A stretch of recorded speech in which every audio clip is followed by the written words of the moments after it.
Welcome to the Movie Vault. I'm Ben. And I'm Zach. Today is the second episode in our Dark Encounters arc, and this might be our darkest encounter of the three, but it remains to be seen. But it could be the darkest encounter. We'll see. Maybe we should have left this one for the last one. Yes.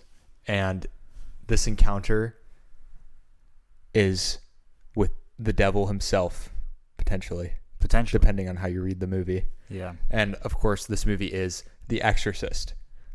William Friedkin's breakout 1973 sensation, nationwide hit movie, started the trend of horror movies that were made on low budgets that turned out to be incredibly successful. Mm-hmm. We see lots of examples of this, from this movie to Halloween to Paranormal Activity, and on and on. Mm-hmm. It's an incredible difference. Yes. 12 million made, 441, that is what they got in box office. They made $440 million off of a $12 million movie. And that's in 1973, or is that adjusted? Do you know? No, that's not adjusted, I don't think. That's insane. Yeah. Wow. They did. Now, this movie did have a odd start because they didn't think it was going to be successful, so they rolled it out kind of slow. Yeah. So the final 441 million accounts for all the times that they re-released it. Basically, I see now. It's 193 million for the first release, which is still incredible. That's more than 10 times. It's still a lot, and it was slow to get going. But at every stage, it exceeded expectations, so they kept expanding the rollout. Mm-hmm. And even there was things like they intentionally didn't put it in neighborhoods that were primarily black. Yeah. And then people were coming from those neighborhoods to watch the movie, so they expanded it out there. Mm-hmm. And it, oddly enough, is credited for ending the blaxploitation movement in films, because they were oh, everyone likes the same movies. Mm-hmm. Which I don't know that enough about that to know whether that's a good or bad thing that happened, but it is something that happened. It united movie culture. Yeah, it shows that movies can become these uniquely these experiences that appeal to everyone. Cross-cultural events. Yes, cross-cultural events. That's a good way to put it.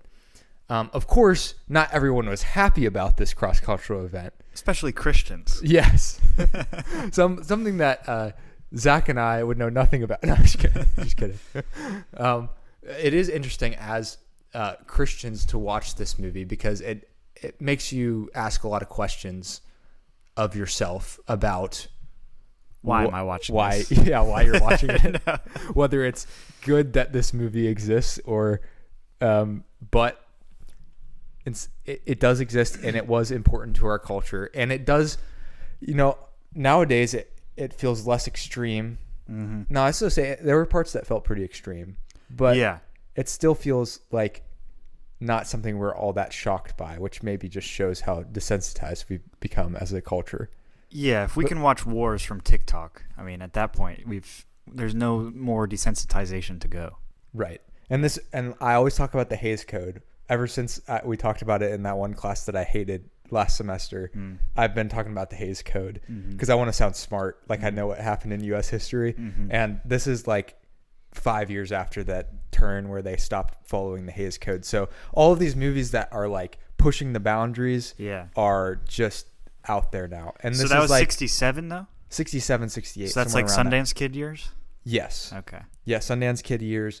Midnight Cowboy comes out. Clockwork Orange comes out. Yeah. Those big X-rated films. This movie skirted by without getting an X rating, which helped it appeal. Apparently, the guy who was running the MPAA board, his name was Aaron Stern, and he believed that this movie was important, so he kind of they might have had to cut out a few things, but he was known for being very pure. Other people described him as puritanical about sex, but a lot more admissible about violence, which kind of tracks with this movie. There's a lot of violence, not so much sex.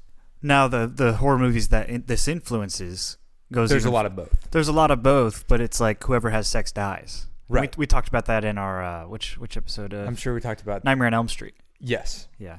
Yeah. They were able to, I guess, make it sort of a moral thing by showing immorality as bad through these like, if you have sex, you die. yeah. Okay. Yeah. It was subliminal messaging to teenagers. Yeah. That clearly worked. Hey, it worked. But at any rate, the cultural impact of this movie definitely could have its own podcast. But we at the Movie Vault, we like to talk about themes and plots. So Zach, you had mentioned that you thought the plot of this movie was very exhilarating the whole time. You thought it was a super well-paced movie. This is what I'll say. Okay, I know you're being facetious. When I saw this, there was a rewatchables episode on this. It had to be just an honorable position to get an episode commissioned for it. You know, it might have been a Patreon exclusive event where somebody who pays $1,000 a month commissioned this episode, because I don't think it's that rewatchable. Do I think it's a legendary film that influenced a lot of cinema? Yes. But do I think it's rewatchable? No. So that's just my little side tangent. And the only reason I say that is because the first half of the film, not much happens, right? You're setting up these characters, you're setting up the relationships between the characters. I talk fast when I get passionate. That's the thing. And so you know, you're learning about the different priests, and the actual like possession action happens like an hour, maybe 45 to an hour into the film, and then the last 30 minutes are just incredible. I mean, just every scene is pretty freaky. And now I'll take it back. Maybe about 45 minutes in is when the daughter pees on the floor. Not Megan, Regan, yeah. And so that, I mean, the action kind of picks up from there, but it's on and off, right? It's a lot of politics. Should we do the exorcism? Can we? You know, who should do it? You know, stuff like that. So. But I'm not like I don't think it was horrible, Ben. I think it was just like slow. I think there's a build. Now that you pointed out, there's a good criticisms to be made about the pacing of the movie. There was parts of the movie that were a bit needlessly confusing. Yeah. Like the whole she was an actress. That had nothing to do. Well, it also didn't seem that clear to me. Maybe I was just not paying attention well enough. Yeah. That could be that. Well, she was like, the daughter was reading the magazine in the bed with her mom on it. Okay. And then like there was another scene where she talks about the movie, and then the director dies, but we were confused on who the director was, so that wasn't clear. It didn't seem like he was really in the movie that much enough for it to be like, oh my gosh, Burke died. We were like, well, I don't think we were supposed to. I think it was supposed to be something like, oh, someone died, and then later on she reveals that Regan had killed him. Yes. So it was just like a few things that were like a bit up and down with the pacing. Also, the whole introducing the people at the church. I mean, it's very 70s. It felt very 70s. It felt like I was like the one guy, the father, Karras, Damien Karras. He looks like Rocky, and he like dresses like Rocky. Did he? I mean, is that why they say he's a boxer? He's like an out of shape Rocky. Okay. You know, he's like kind of chunky guy, not like fit like Rocky. I mean, just like, and he wears those like sweaters when he's not in his outfit. Yeah. And there's this whole thing with his mom and his mom dying, and he wasn't there when his mom died, and that also is kind of like brushed to the side, but also an important part of the movie. So there's just all these like plot points that are kind of like they go by quickly. Yeah. And if you don't like read between the lines on everything in real time, you're left like trying to backtrack and think back to like what happened, and not in like a fun way, in like a messy kind of way. But you could chalk that up to the fault of the viewer. You know, I'm willing to forgive that.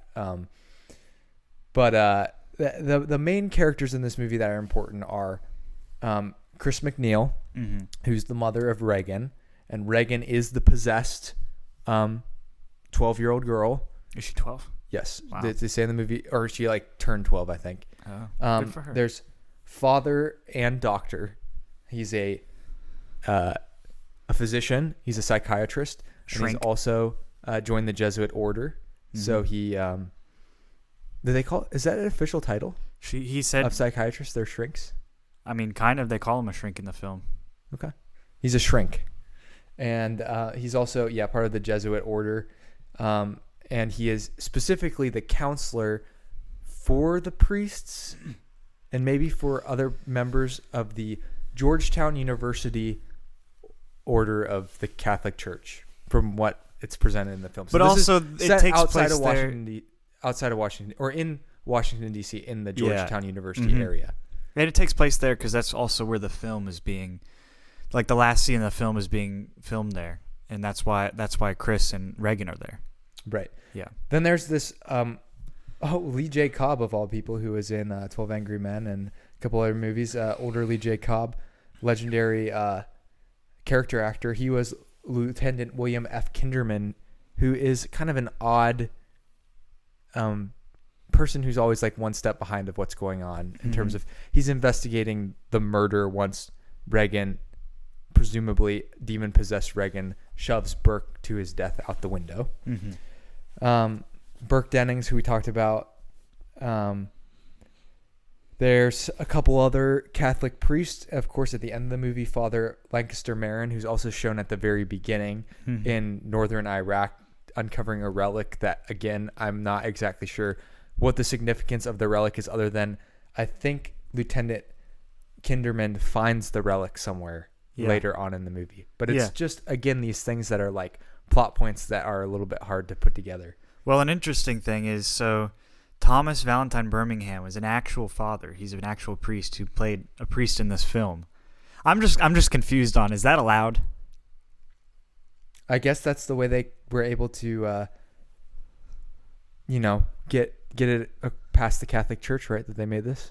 They probably didn't try to get it past the Catholic There's Church. no way they got it passed. No, because the Pope actually condemned the movie. Of course he did. So well, I should not. Never mind. I retract that. But yeah, and then there's various other characters, and it's interesting. Like early on in the movie, I guess I'm not as familiar with like priest culture, but there was a lot more drinking and smoking and partying than I was anticipating. Me too. I agree. I was like, well, I always knew I've never been a part of a Catholic family. I guess I've had some parts of the family who are Catholic, but I guess I've always heard that it's like drinking is like fairly commonplace, and it's not really like as taboo as it is in a lot of Protestant congregations. Sure. And smoking was less taboo in the 70s than it is now. Everybody smoked. Yeah, everyone smoked in the 70s. Now it's a little bit different. That's probably just a time thing. Maybe it's a public health thing too. It was interesting to see that. I wasn't sure whether they were trying to make a statement about the church by showing that, or it was just like, this is how it is. I mean, to some degree, they show like inconsistencies and faults in the church, right? Because they had talked about a lot of the priests originally were. I mean, especially the main priest, Karras, was trying to go more the science clinical route than the actual spiritual route. And I think that was showing like a fault that like the priests hadn't dealt with this in a while. So like they didn't actually believe it to be true, right? Because he was talking to they were Chris, more like ceremonial, and they believed that like once they had discovered things with science, there like a lot of the spiritual elements could be explained. It reminds me of there's this priest in the movie Nefarious, where he goes up to the demon-possessed man and basically says like, come on, we have evolved as humans. Our sciences are so, elite. And then the demon just starts laughing at him like, oh, this is who you sent? Like, this is the guy that's supposed to exorcise me? And anywho, that's a side tangent. But I don't know why I say side tangent, because that's redundant, isn't it? Because a tangent is already on the side. Yeah, I guess. So it's just your phrase. You coined it. I mess up a lot. But anywho, that's the second time I've used anywho. So the movie mainly follows Regan's, I wouldn't say gradual possession, but the discovery of her possession, and it does get more extreme as the movie goes on. And there's a couple of they start trying to solve it clinically. They think it's a lesion in a certain part of her brain, which this is like probably still how this would go. Yeah. Like they would start with the sort of clinical. No, you know more about this than me. Probably differential diagnosis, like what's more likely. You know more about this than me. What are you talking about? I don't know. I'm just saying they probably try to find what is the most likely first and rule that out before they move on to other things. I'm learning biochemistry. I wish I could learn that. So anyway, regardless of that, they don't find anything. This was interesting to me. So the scene where they do it's called the CT scan, the angiography scene. So I guess they were putting contrast in through that, which now they would do that a different way. Iodine. I think they were saying. Yeah, like it's contrast. They cleaned it with iodine and then put contrast in through the vein. I think is what they were doing. When I was watching it, I don't know how to do those procedures. It also looks different than how it's done now, but it looked like they let a lot out. It wasn't like stuff was going in. Yes, but so that was actually, regardless of exactly what was happening, that scene was apparently one of the most disturbing scenes to people and what people got upset about. Like the blood squirting on the hand? The blood squirting out. That was fun. People said it was, well, Friedkin had found it like a depiction of medical science impinging upon the innocence of a little girl.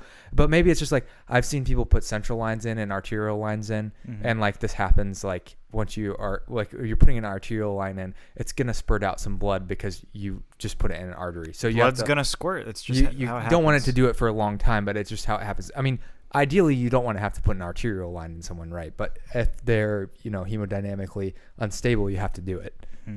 Same with the central line. And I don't think this is really how they... there was a high risk of infection in that. Yeah. I guess I don't think this is how they still do CT scans, but I mean, what do I know? No, maybe. The machines look very different. So those things that were rotating over and under... I know they still use contrast, but I don't know if there's a different way that they generally... Intravenous, I think. Intravenous, yeah. No, so it'd still be this. Yeah. Although this looked like they were putting in an artery. I don't know. Who knows? Maybe I'm misinterpreting this scene entirely. But at any rate, the thing I was trying to say was that this disturbed people more than I thought it would. So maybe it's just people are squeamish and they don't like blood. Okay, listen to this. So evangelist Billy Graham told the National Enquirer that the devil is in every frame of that film, a remark later characterized as Graham believing the print itself was possessed. That's a really meta interpretation of the movie. Maybe that's what he was going for, the director.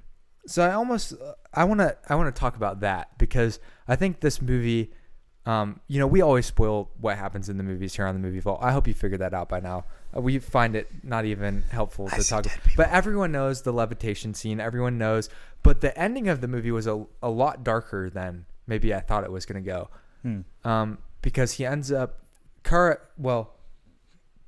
Marin dies, I think. And that's Max von Sydow, legendary Swedish actor, who's there for a couple scenes. I mean, the weird thing about the movie, again, another tangent, as you were pointing out, it's like kind of slow, and then all of a sudden there's like the super iconic scenes where it's like foggy and Father Marin's getting out of his car, and you're like, wait, it's like they jacked it up like 10 notches, and all of a sudden it looked like different. Turns into this iconic film. Yeah, you could tell like which scenes were a lot of thought was put into it, and a lot of the dialogue and stuff I thought was pretty weak. But it was the body floating scene, the bed shaking scene, the peeing on the carpet scene. Those were all scenes you see on YouTube and memes and stuff. I knew this movie already. I mean, I knew every part of this plot already just through pop culture and through parodies and Rick and Morty and stuff like that. Right. Yeah. The Exorcist. It's that kind of movie. Yeah. So talking through the plot is less interesting as talking through the themes of the movie and And what's the plot? A girl gets possessed. They try to get the demon out. They try to get it out. And the way that they get the demon out is by the demon possessing Father Karras, and then he is thrown to his death out the window. I don't know whether he does it on purpose to kill the demon. He definitely does. Yes, he does. Yeah.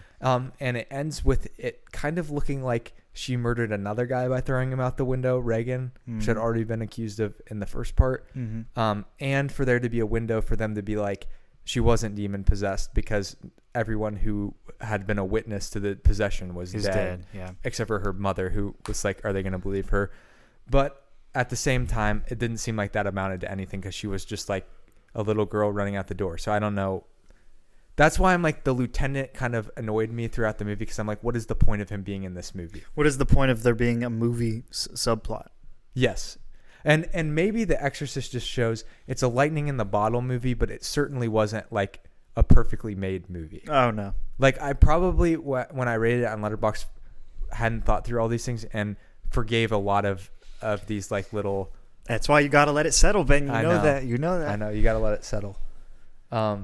But anyway, what are your thoughts? Do you think it's good that we think about demon possession in this way, or is it dangerous for our society to think about this in this way? Is this opening people up to the reality of like maybe there is spiritual warfare, or is it just like giving them the wrong idea of what spiritual warfare is and just not helpful at all?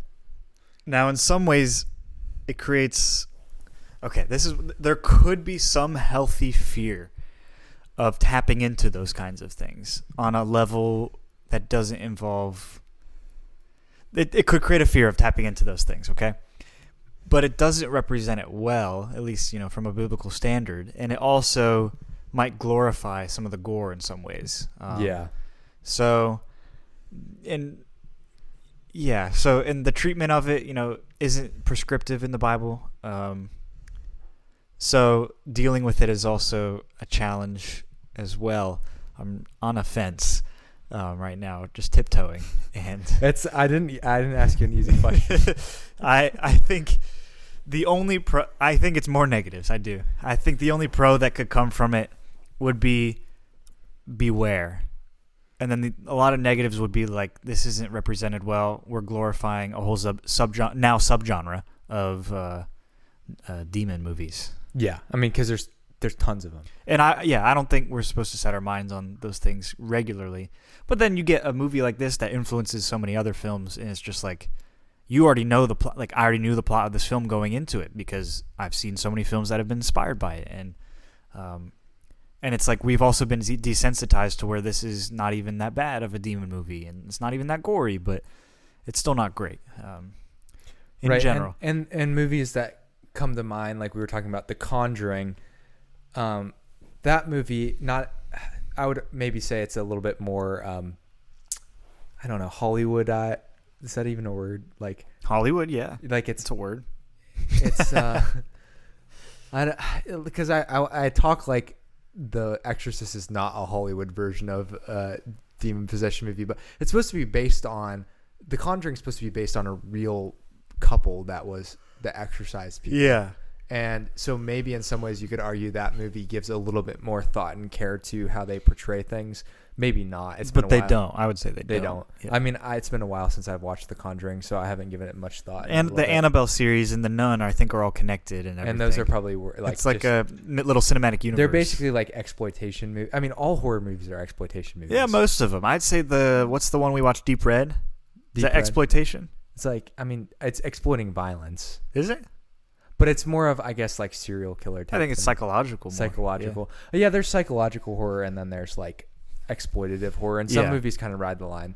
But this is like a spiritual exploitation. It's taking religious ideas and it's like exploiting them for entertainment. And it tries to ground it, I think, which is why it's scary. I appreciate that. Yeah, that's true. That is the argument that you could be made, is that this is like scary because you're scared of something that is actually real, whether or not it's real in the way that the film portrays it, or the film portrays it accurately. Yeah, the concepts are there possession. Yes, but the concept of possession is something that you can like actually be afraid of. And now Christians don't have to be afraid. I don't want to use that term loosely. I'm just saying like there could be a healthy, let's not go into that.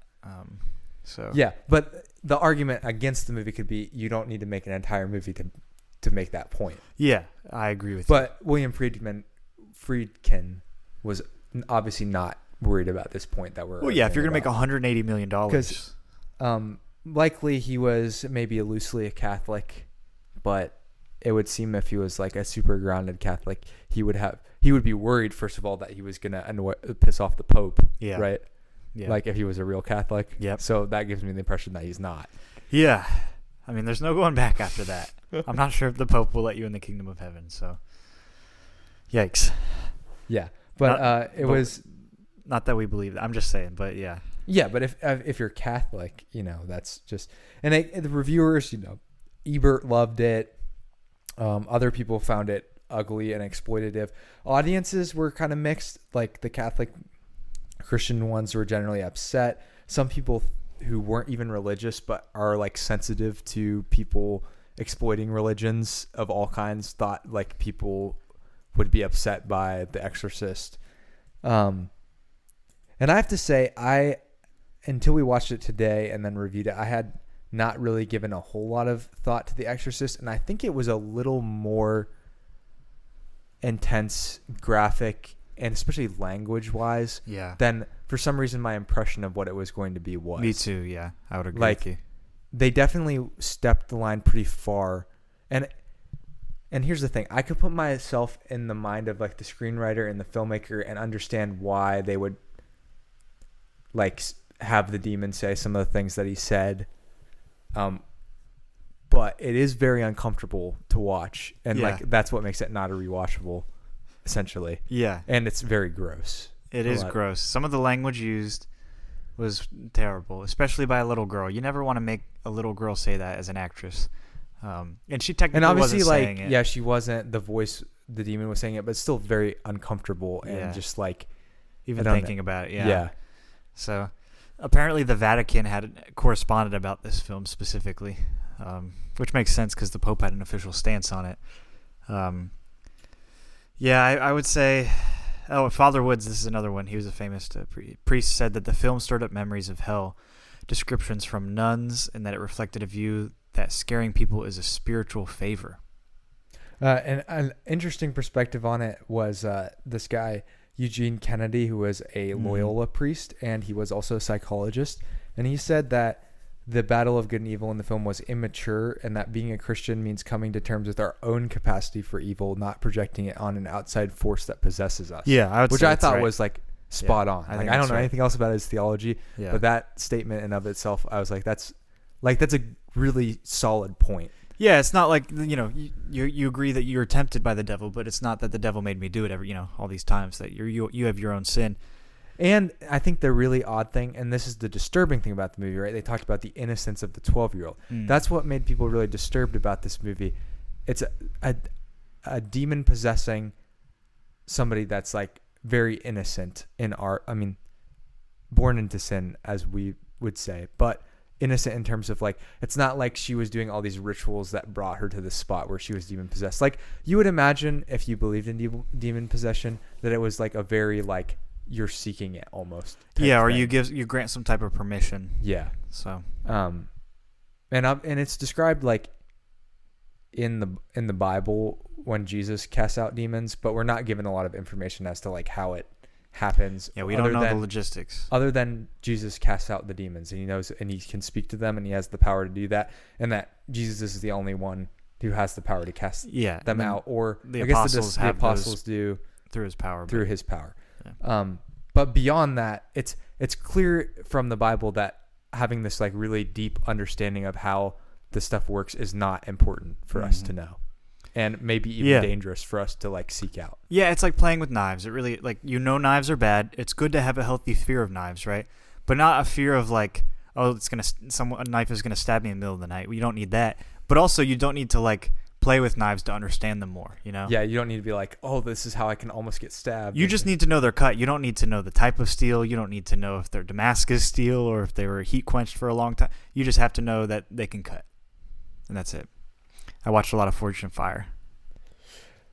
And really, like, once you take away the demon possession aspect of the film, and you're just left with these boring characters, that's the thing. Is like, how strong is 3 scenes to lift this movie up? Maybe I should have given it like 3 stars instead of 4. I didn't love the acting. I think I like really amped up the. You're an emotional guy. I'm an emotional guy. Like, it gets you amped up watching a movie like that. Yeah. I let it settle. I'm still waiting to do my review, but we'll see if it's good or bad. But I didn't think the acting was particularly great. I just don't remember any good scenes with the acting. Possibly Karras's scene where he was hearing his mom's voice through Regan. That was like an emotional scene because he says, "You're not my mom," stuff like that, and that might have been the only memorable acting scene that I can think of in the entire film, which is a little sad. Yeah.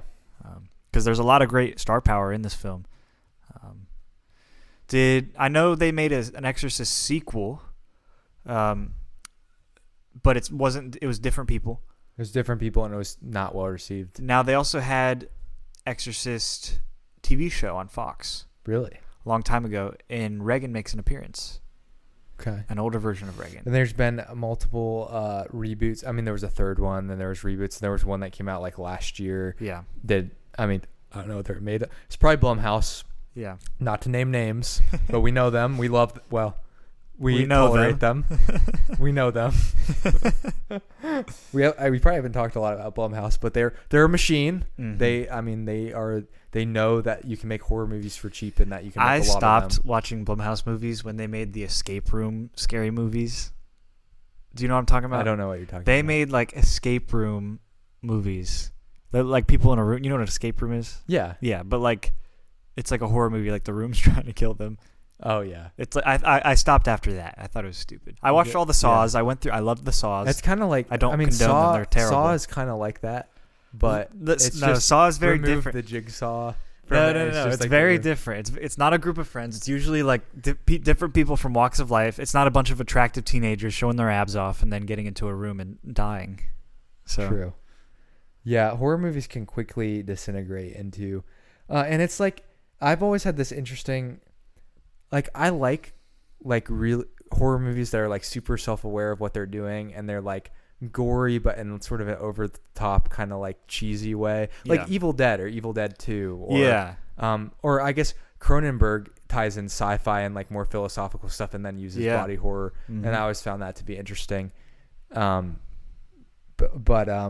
some of these movies just get very tired because they're just, I mean, they know they're formulaic. They know the formula makes money. I mean, yeah, you've got because there's just a certain time of the year where people are like, I want to turn off my brain and watch a bunch of people get October killed. Is a season for that. This is the season right now, and it's interesting. And this movie is not like that. Like but it is still like very.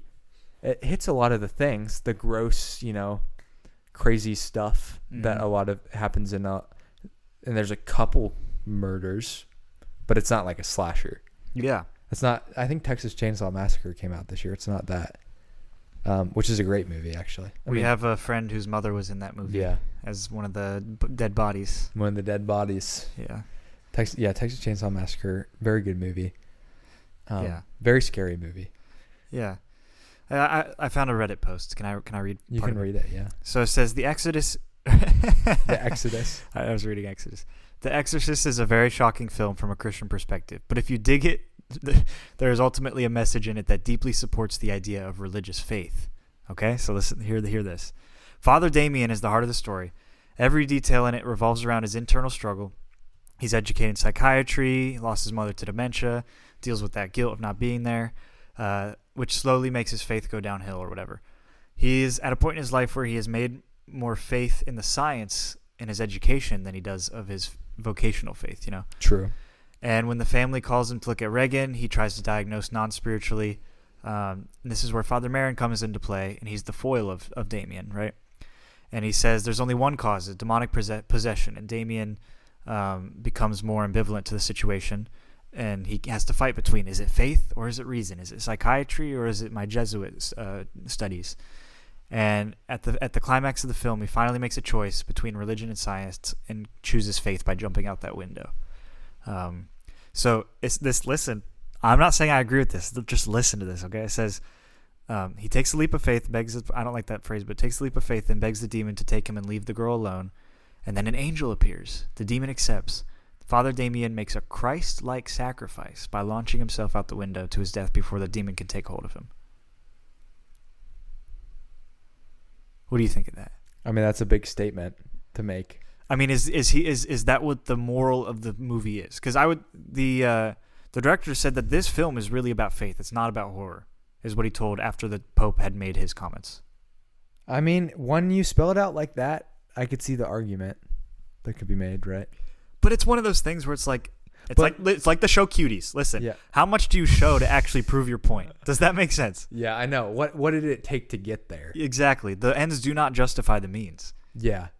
Yeah, and that's where I think Friedkin would disagree and why he made this movie, right? Like he doesn't care so much about the ends, more so his ends are different. His ends are financial. Yeah, his ends are financial, and even his statement of it's more about faith. He's still kind of exploiting if he doesn't actually genuinely believe in the stuff that he's just exploiting the idea of faith, right? Yeah. So he's not it's somebody else could make a very powerful statement about faith and why belief in God is important without, saying all these vile, foul things and having this very gross imagery. And obviously some of the stuff that specifically the Catholic Church was upset about, we coming from a Protestant background, it wouldn't upset us as much because we're not like some of the symbols and stuff, but holy water and whatnot is not really part of what we practice. But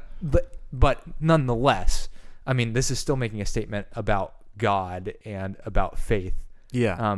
And about Jesus. I mean, Jesus' name is invoked at the end of the movie, right? Mm-hmm. And there's some people who make arguments that they were not relying on Jesus' power. Like, what he does is, by taking the demon out upon himself, is like him using his own power, and that's what causes his death. But that's another question. Can argument. Christians be possessed? Or, Right, because he's saying, well, just think about that. Okay, all right. Marin is calling on Jesus' name, but then he also starts to call on like the martyrs and all these like other things where you're like, okay, are you just calling on Jesus? Are you calling on like these other things too? Mm-hmm. It's a little weird.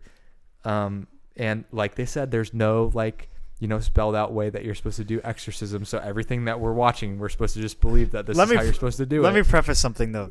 I understand that this film doesn't fit into my theological frameworks. I'm just trying to play by the rules of the movie at the moment. Okay. Okay. I see what you mean, but I'm trying to play devil's advocate. Okay. Here. Literally. Go ahead. Literally. So let's throw out the theological stuff about Father Marin and assume that. All right. Then. Assume that by the rules of this movie, what he's doing is they're supposed to be saying that Jesus' power is the only thing that can cast out this demon. They said that. That's what I think is implied. Okay. That's what I'm arguing. Okay. Maybe it's not the rules of the movie. Maybe there's other things. Okay. Maybe it's the ritual of the exorcism. Okay. But God is supposed to be the one. The triune God. Jesus being part of, all of that. Yeah. But he takes the demon upon himself. So the demon transfers from Regan to him. Oh, we know there's transfers because Legion goes to the pigs, right? Yeah. Yes, we know there's transfers, but if he was relying on Jesus to cast out the demon, would Jesus do that? Would Jesus... This is another thing. If he knew Jesus, if he had the Holy Spirit in his heart, could a demon even dwell in him? Yeah, wouldn't the demon immediately just be like repelled? I don't know. Maybe he was like magnets. I don't know. He's an apostate, and that's what it's showing. So then it wouldn't be a Christ-like sacrifice. That's why I don't know that it's a Christ-like sacrifice, because he jumps out the window, and maybe the demon's just stupid. It doesn't condone, like the Bible doesn't condone suicide. True, but he's supposedly killing the demon. But like, how does he know? Like, how does he know by the logic? Like, how does he know the demon will die? Like, I don't. Because he's not even in his right mind. If he's demon possessed, he's not in his right mind. Yeah, the demon made that position. The demon might have just killed him, right? So is that really a sacrifice? So then where did the demon go next? I don't know. That's a great question. Exorcist 2. Jinx. So we're asking a lot of questions, but I'm not sure there's like good answers. Yeah. I think that's the most optimistic way to view this movie, is the way that it was written out. That seems I'm also forced. It does seem like you're trying to rationalize why you want this to be a really good movie and just take. And sometimes it's just, you got to take things for what they are, right? Like, it's an interesting movie. It influenced cinema. It's spooky. It's scary. So you get that. But you can also acknowledge that maybe from a Christian perspective, it's a deeply flawed, and potentially to who's viewing it and how you receive it could be dangerous. Yeah, you can't glorify things that aren't glorious. It's horrible. So yeah. This movie lost to The Sting in the Oscars. Yeah. Which I agree. I'd much rather watch The Sting. Me too. Even though we actually had a very lengthy conversation about why The Sting was dangerous for culture too. So maybe 1973, a very significant year in movies that was a shift that ruined our country and the way that we think about things. It was a shift after the Hays Code came out of the way. So after watching this for the first time, I agree The Sting is a better film, even though The Sting still glorifies, thievery, I guess. As long as you're manipulation. As long as you're Robin Hood and you're stealing from the rich or stealing from the other thieves or whatever. Yeah, as long as you're socialist, apparently. So I think there's an interesting thing to be said about that. It was still like a very influential film. If you think of all the things this has influenced, I mean, just horror in general came from this. Would Halloween have happened? Would, all of when those did Halloween slasher movies come out? 79, Okay. And I was even saying like Dario Argento's, Deep Red and Suspiria, like the soundtrack of this movie, at least at different points, was like seemed very similar. And I know Argento was like just starting to make movies around this time. And to me, he's, Argento's like one of the best horror directors ever, but other people would be like, I've never even heard of him. Whereas John Carpenter is like a better example of someone who, or like Wes Craven, or he was also, The Hills Have Eyes was coming out around this time, exploitation film. He moves into more like somehow less exploitative and more like slasher movies. And eventually, he makes something like Scream, which is then we're making parodies. And it's interesting, like the meta commentary that this movie has in that it's a film where they're making a film in the film, and the actress every director does it. Yeah. So, films can never get away from like referencing themselves ever. Yeah. Yeah, we talked about Wes Craven on our Nightmare on Elm Street episode. Friedkin would go on to have an interesting career. I don't think he ever made anything as legendary as The Exorcist, but he made a couple other notable movies. But he unlike some of his contemporaries, or maybe the people who came like right after him, like Argento and like Carpenter and Wes Craven, and some of these people veered off into other things briefly. He did not stay just in horror. He made crime thrillers like Cruising with Al Pacino. He made To Live and Die in L.A., I think, is one of his sort of cult classic, well-known movies. He made a lot of movies after that. Like after the late 80s, his movies started to become less well-reviewed. But I guess the 3 movies he's made in the last 20 years, Bug, Killer Joe, and The Kane Mutiny Court Martial, which it came out in 2023, but apparently was well-reviewed, but I've never heard of it. I have heard of Killer Joe. But I guess they generally fared well, at least among critics, whether or not they were financial successes. So he maybe didn't have, he made The French Connection, which before this, so he was already like a well-known, he made a movie that was at least, known by people. It's a movie you'd hear about. Yeah. This movie was made on a shoestring $2 million budget and made $75 million. So he had been coming off of a success, and then he went into this. But it's interesting he didn't lean into more horror. It's like he almost didn't make any. Yeah, I other agree horror with you on movies that. after This seems like a little blip in his timeline. So then the argument can be made: was this like him trying to make like a thriller that turned into a horror movie? Like, that's tough to say because I could see what you're saying, but he dove too deeply into the horror part of it. It was just too much of a gory, gross mess. It doesn't follow the rules that later would come about horror movies. Maybe that like Texas Chainsaw Massacre was kind of laying down with this like, there's a killer and we're going to have these big jump scares. There were like scares. I wouldn't necessarily say they were jump scares. No. They weren't trying to like, they were trying to evoke a terrified reaction, but not in a split second. They were just, it's more like the totality of everything that happened.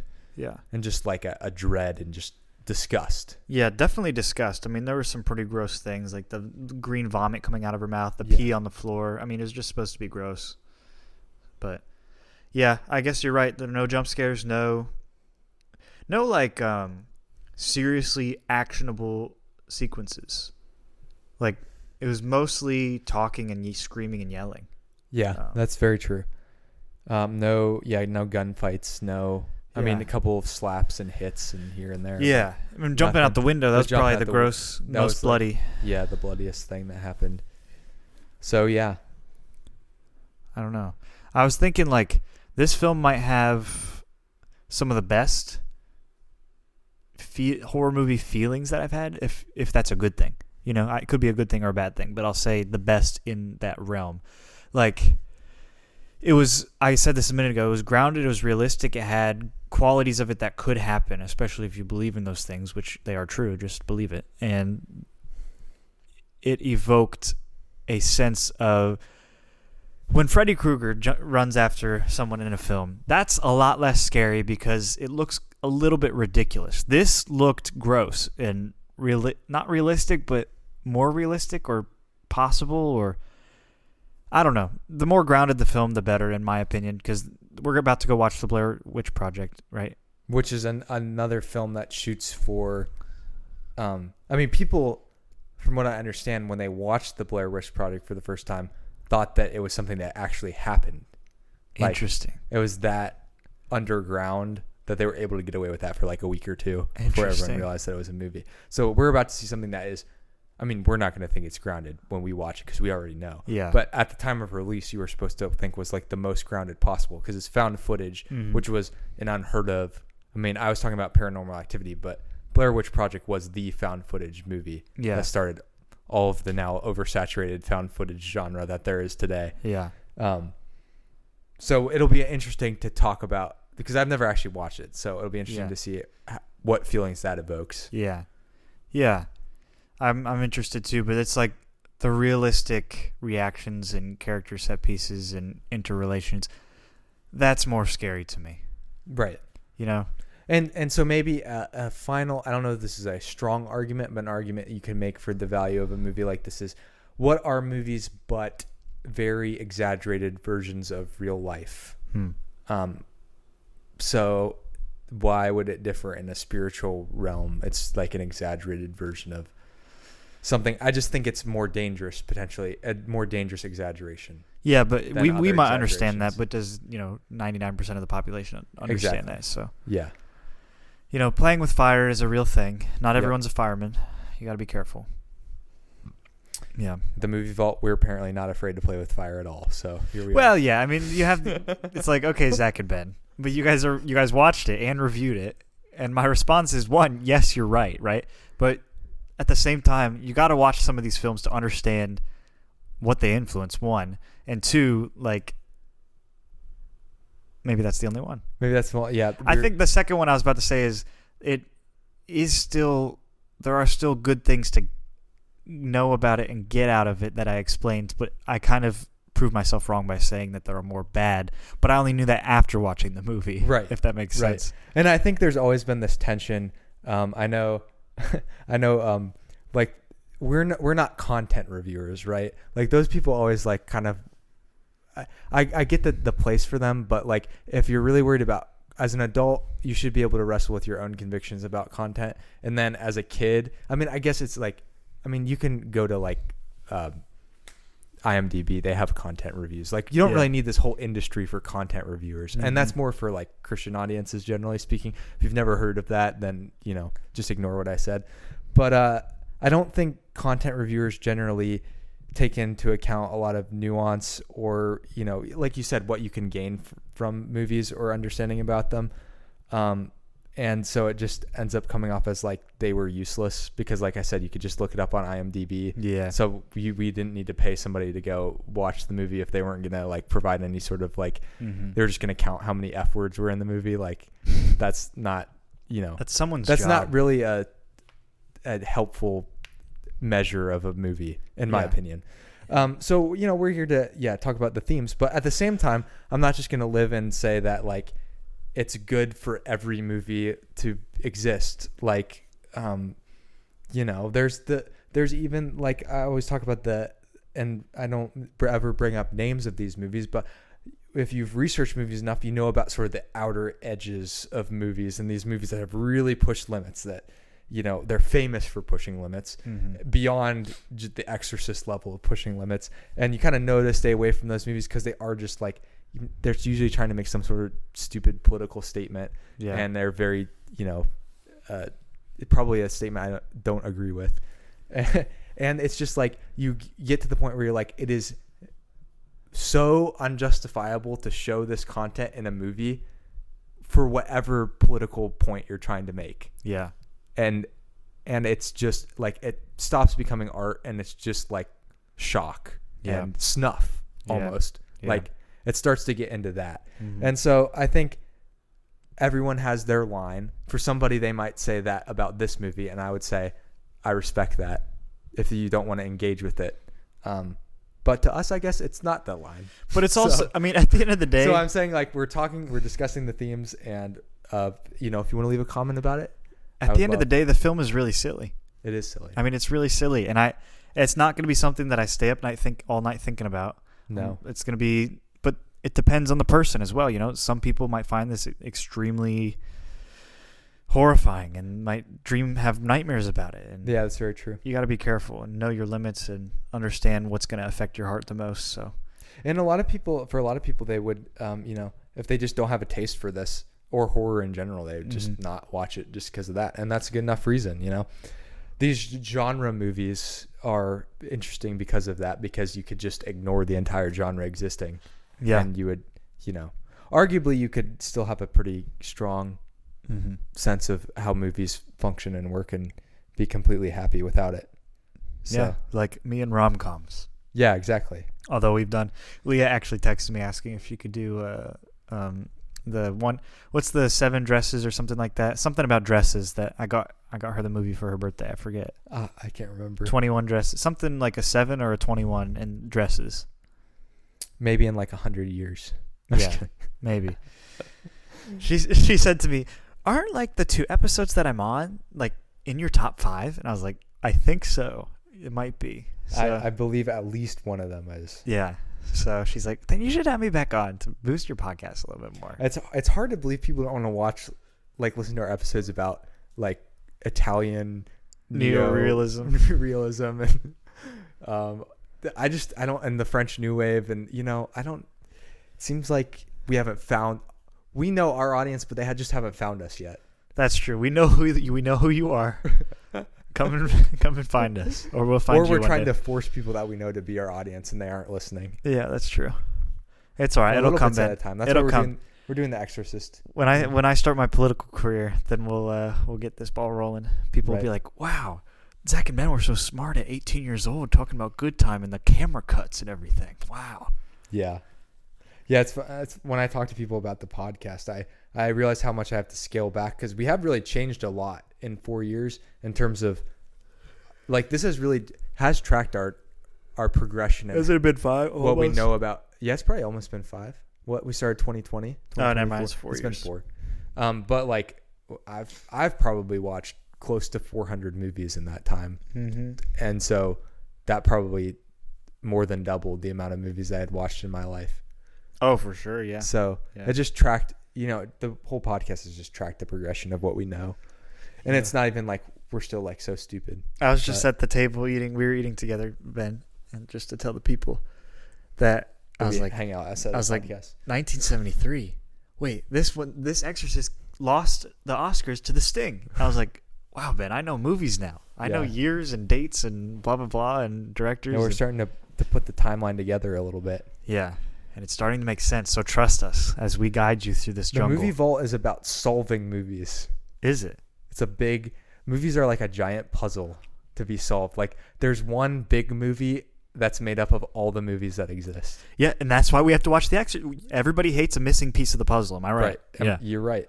Obviously, we don't have the lifetime to watch all the movies. So we have to watch the most important ones, and that's where we're at. And so we are judging, as we make this podcast, what the most important movies are. Which is why we reviewed Trolls and The Notebook. White Chicks.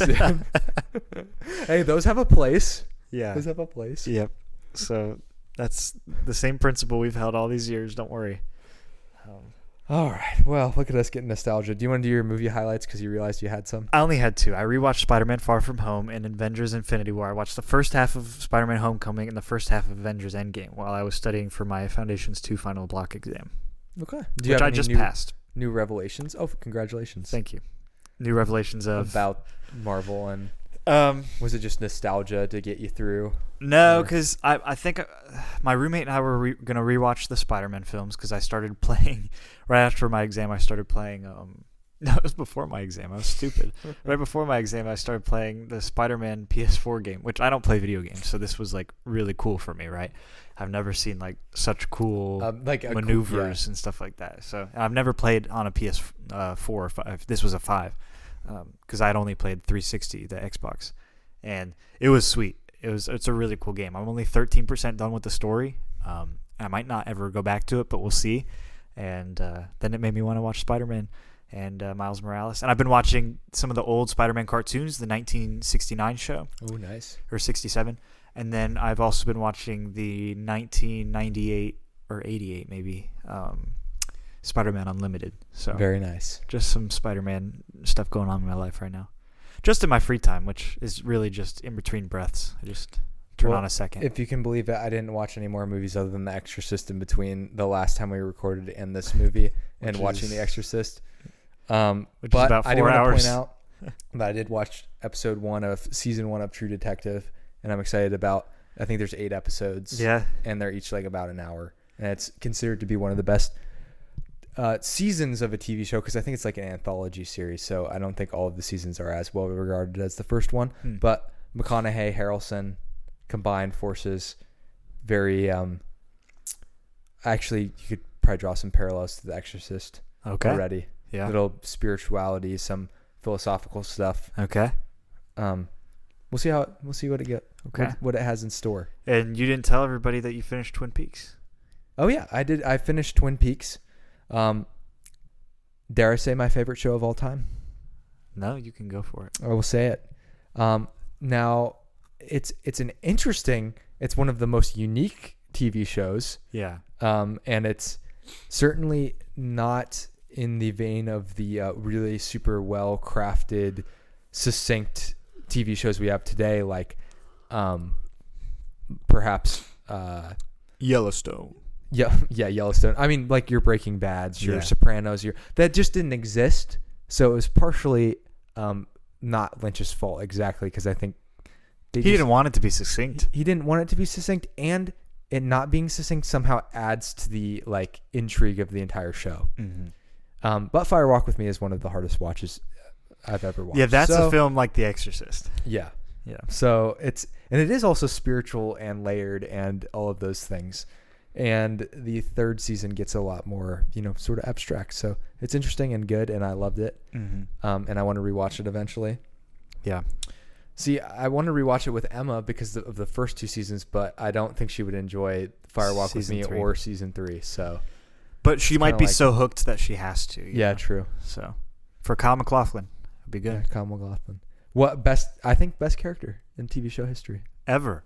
Now, I say that as somebody who hasn't watched that many TV shows, so I can't really speak with that much authority. You got to be careful with that. But Kyle MacLachlan, Agent Cooper, is an amazing character. Agent Cooper reminds me. There's someone from our church who I want to know afterwards. I won't say his name on here, but can you think of someone from our church? I'm thinking of someone, and I'll be interested to see. Do they kind of look the same too? Yeah, they kind of like the same hair color. Okay. Yeah. Yep. So, anyway, it just reminded me the other day. I was like, "You remind me of Cooper from Twin Peaks." He's like, "What?" I didn't know what it was. Yeah, which makes sense. Neither would Cooper. Twin Peaks is one of those shows that everyone seems to like think they know what it is, but they've never actually watched it. Yeah. So there was I have one friend who had watched it with his parents growing up, and he was rewatching it and thought it was interesting. I actually have a couple friends who are watching it right now. Yeah. And they've all liked it. So you're an influencer, Ben. You're an influencer. Yeah. Once you get hooked. All right. You want to close the vault? Yeah, I got to go to premarital counseling. How about this? Help me through the worms on my belly.